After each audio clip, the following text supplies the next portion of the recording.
بسم الله الرحمن الرحيم.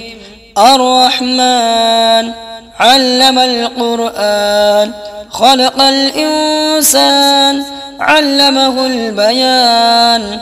الشمس والقمر بحسبان والنجم والشجر يسجدان. والسماء رفعها ووضع الميزان ألا تطغوا في الميزان وأقيموا الوزن بالقسط ولا تخسروا الميزان. والأرض وضعها للأنام فيها فاكهة والنخل ذات الأكمام والحب ذو العصف والريحان. فبأي آلاء ربكما تكذبان؟ خلق الإنسان من صلصال كالفخار وخلق الجن من مارج من نار. فبأي آلاء ربكما تكذبان؟ رب المشرقين ورب المغربين. فبأي آلاء ربكما تكذبان؟ مرج البحرين يلتقيان بينهما برزخ لا يبغيان. فبأي آلاء ربكما تكذبان؟ يخرج منهما اللؤلؤ والمرجان. فبأي آلاء ربكما تكذبان؟ وله الجوار المنشآت في البحر كالأعلام. فبأي آلاء ربكما تكذبان؟ كل من عليها فان ويبقى وجه ربك ذو الجلال والإكرام. فبأي آلاء ربكما تكذبان؟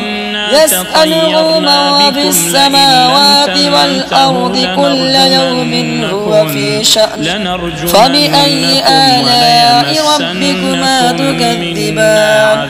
سنفرغ لكم أيها الثقلان.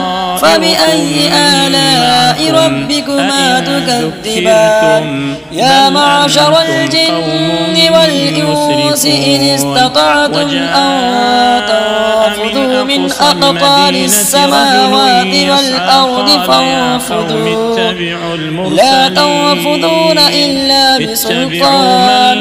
فبأي آلاء ربكما تكذبان؟ يرسل عليكما شواظ من نار ونحاس فلا تنتصران. فبأي آلاء ربكما تكذبان؟ فإذا انشقت السماء فكانت وردة كالدهان. فبأي آلاء ربكما تكذبان؟ فيومئذ لا يسأل عن ذنبه إنس ولا جان. فبأي آلاء ربكما تكذبان؟ يعرف المجرمون بسيماهم فيؤخذ بالنواصي والأقدام. فبأي آلاء ربكما تكذبان؟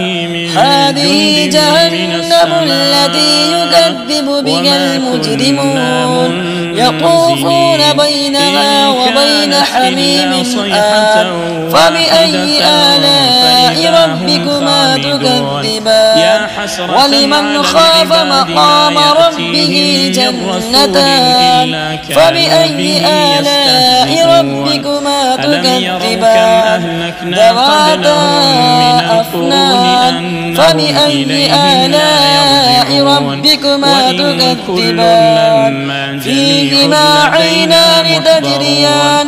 فبأي آلاء ربكما تكذبان؟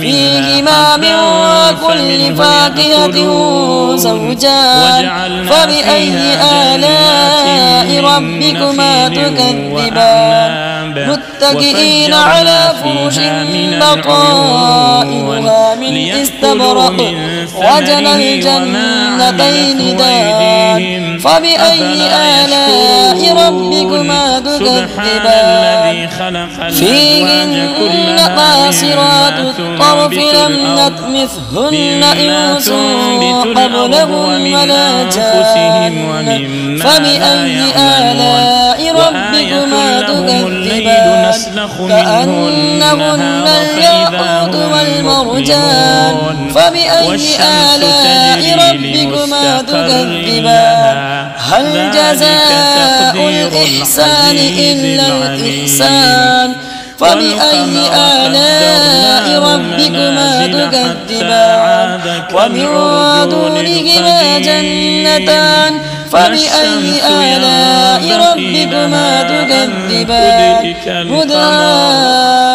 مدهامتان فبأي آلاء ربكما تكذبان فيهما عينان نضاختان فبأي آلاء ربكما تكذبان فيهما فاكهة ونخل ورمان فبأي آلاء ربكما تكذبان فيهن خيرات حسان فبأي آلاء ربكما تكذبان حور مقصورات في الخيام فبأي آلاء ربكما تكذبان لم نطمثهن إنس قبلهم ولا جان فبأي آلاء ربكما تكذبان متكئين على